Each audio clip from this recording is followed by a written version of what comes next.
Chemo akwaba Adom TV Badwam dwumade no eso ye de nyuma hyase de ama de reso no Badwam kase ensem no edoso bi aya nanso se de tie bia na woso wote se o maimu ensem ne todwa mu bi ya wobetini esukufo ya womo orally ene de hu ni shiro na abehye won mumu ye bebo awramu na afa yakohwe ene ade achi ne yakoso ewo ho na afa o my Ghana nso sakraya hodo mpanifo ye ewo ye internet no emu hu hyehye de ekoso ene no ye de bebro sansam no ene sembi na no pay ye de browse Adom TV Badwam kase o share live on Facebook/Adom TV Extra Go TV 119 DSTV 280 ko YouTube o search here Adom TV 2 nsem we mu nyina ne bebre ka ho nso okwa adomonline.com a ewo ho medi de afia amankwa tamaklo mamemfa seda mama Joy Trish won madaroma ene mama atade kama fefefe ahyenti se wo pebia ukọ Instagram a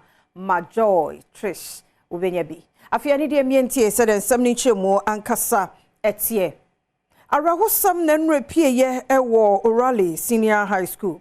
Na make say na say about time monsoon gujam school for ni sun tiamu fra won ma wofo. Ni nyina ne say chin wa hye akoso ewo school for mienu ntem. Me papa woska no ani kwabra ne say yes kan say de na de hye no ho. Ode awo obako amenne. What one na no nsie do. E arahosam pa about time wote a na won sun so tie yenko na ye hwe ne yekoso ewo ho. He's from Costa. Yeah, the boy from here. Your parents from Costa. So we're going to put. What was so strong? I have to learn to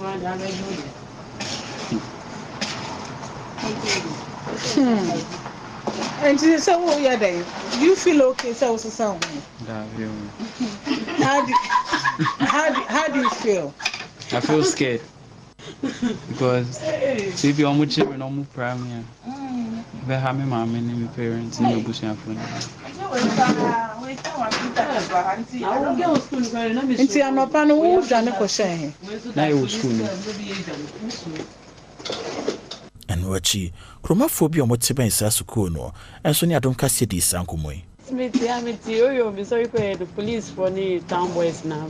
Wo bu dwane. Because me dem near school mo. O ma lock gate ni to be am fine inside the hobby. Wo na Adom na wo.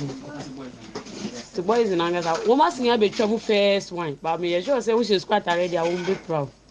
So boys don't be trouble na your mo. Me sure say woman. Say ebi kan ho. Ebi kan.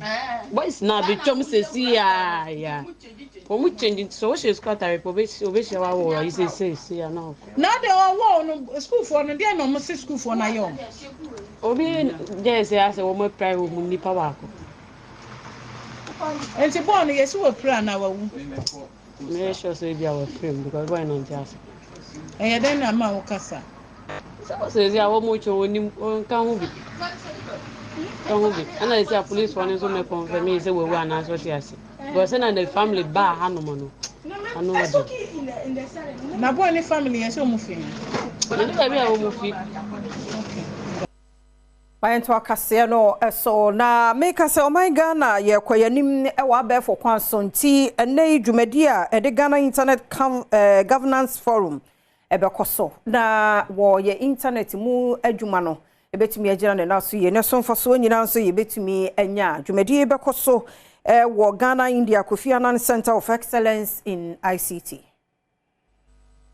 IGF is a pivotal forum for dialogue and conversations across different stakeholders in the country, and it also goes to feed the conversation in West Africa, and the world at large. This year's theme is Empowering Sustainable Development for Our Digital Future, and it reflects the role of digitalization in driving sustainable growth and development across Ghana.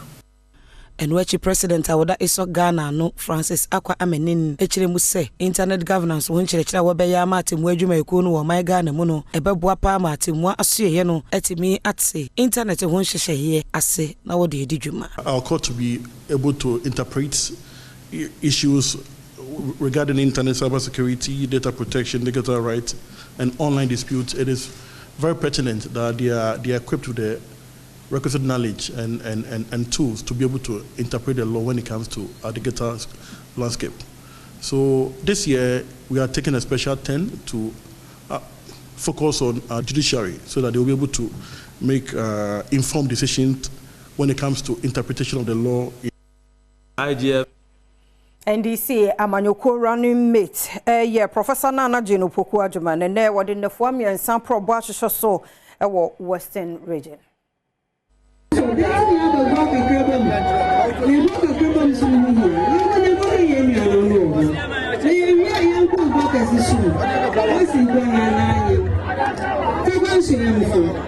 It's one to about one because I am on family. 24 and and I 24 economy. It's on year 24 years. It's not 24 years. Can you have? I want to my 24 years. I want to know in Subaha.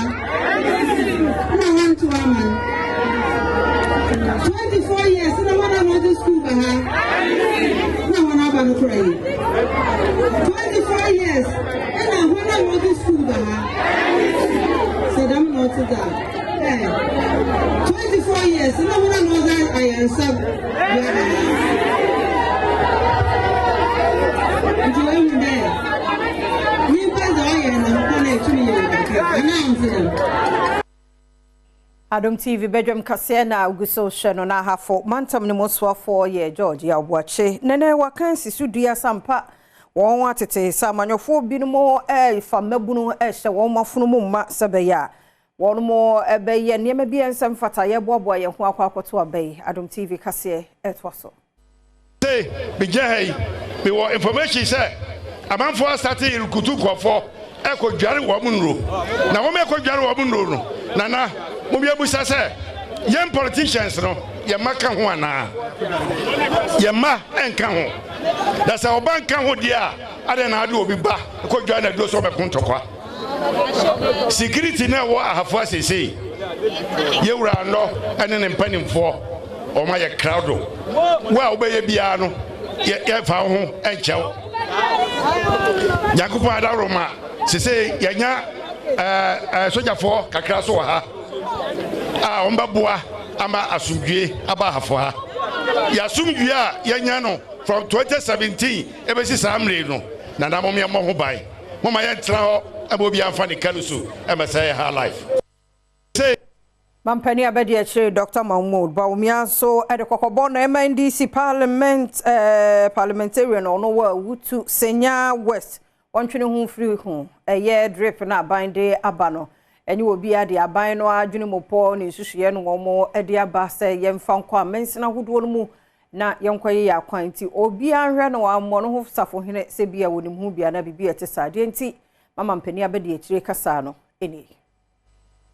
It has nothing to do with Parliament.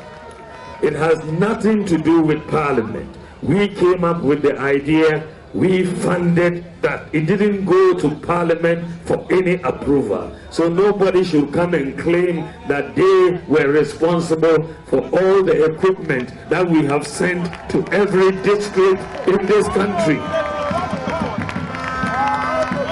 This was the committee that I chaired. We came up with that idea, and I made sure that we bought all of this equipment and we have taken it to every district in Ghana. So nobody should come and lie about it. So, ladies and gentlemen. 9 in 2. Abosompem ehwe se panyinia wode wuti traditional council ano wono so ade atomanfo nyina ni mu se won prempa asumdue e wa fi abatuo ni mu 2024 elections yi oyam na wo yi na ye dache yi na ya te ensema political parties no obia ezato ho yi na ya te what free SHS another what 24-hour night club what free SHS another 24-hour night club minye empty music common fund now so emwa yezabwa ebutu say West constituency no osu NDC Ambanyoko Franka Tuni ya Kanema Mpeni John Dramani Mahama na washebo na ojina so Sagana 42 mino emanadia wana edua atia metre cashew no obehwe na wapeja mu yie pa sade ne koko eniema etie no sa pepepe na atia fon so wode wono mo ebefa mu ntine kasa ne tentene ne ntie mu no Ghana fon hwe mfasa tumi no emfa ma no nenya mampani se be ya na ni so ade hunu ede mo man ni tichu no wana edua atia so ebebem Enti Bono East titru ye be pen crofon be babesi cashew factory. Enti afibia on beto cashew no fe ye be ma bona basro se ne be ya cashew farmers so on be nyesi cashew omuboto. Sen ye cocoa no sa ne be ya cashew. Cocoa emre no dru se ye beti cocoa. Government announced the producer price of cocoa. I just say, a crafono enim say, me take bottle say na menya. Sa ni beya makashu so. Emrene beswa, ye be bought price no. Se ne beya ekreni no be hu sikadodo a obenya so kote ne cashew na. Se adwuma ye be koso pa agese akwan ya enye na wasiesie ne senti Kanema Mpeni John Dramani Mahama ehebo. So obesiesi won mu akwan nyina sabayi a ebetwe private investors e de abakuru no mu. Ye private businessman wo pese obesi factory ye betwa asase ne bia mawo no abesi factory ne fefefe manso bia ni asase no so wo si wo factory a na mabu na ewo ha no no afa omo adwuma na omo so omo nya adwuma ye me kai se amoma kwan abra ye wa ban mu ye de ma cocoa roads anka ekwan a efri amoma ekopie agena ni na contractor egusum ye no cocoa roads abai foforo baya almost say amoma ha ye nua cocoa ntade ne de cocoa roads abaha na ye nua cocoa say yes ye dua cashew na cashew ye mfa nko amano ne nkoton emfa dollars ma Yenye no sona Adom TV Badwam kase na hana brema kwan na no pay ye de asie ye da se umre no adaje kwaso na ne yentena ne yemfa de bonkrata no ene de online story e de abanso yemfa nka ho adaro matwen yensisie ye nche ye ba e beto so